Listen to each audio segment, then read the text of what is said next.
से भूखली तिवैया अजित गोहारा आवेली हो।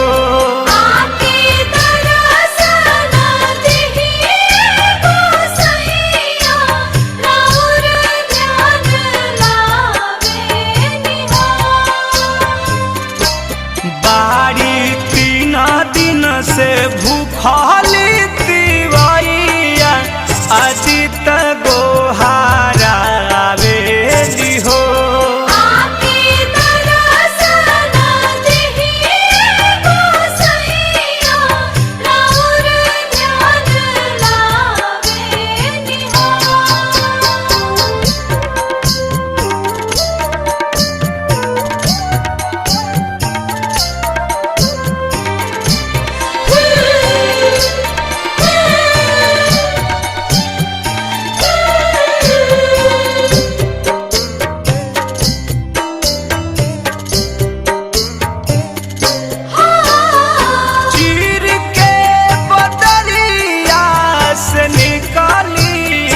हरिया बनिया में खान बाड़ी कापेला शरीरिया।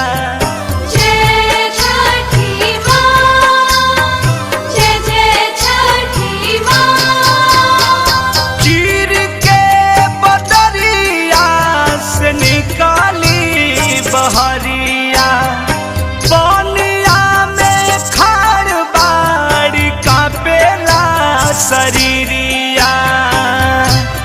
आजू कटलो से कटे ना समैया शरण शीशना आवेली हो।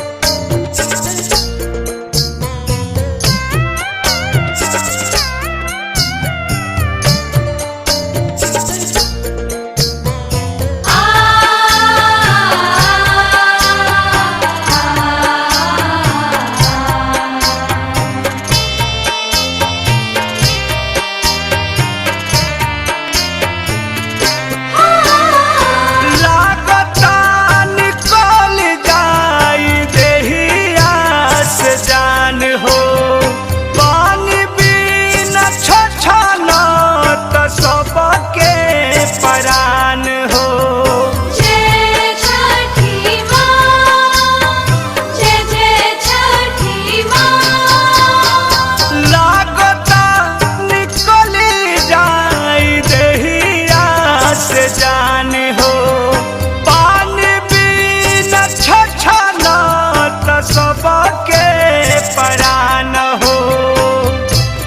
देव बरती पहोखी ना सहाइया नयन लोरबा आवेली हो।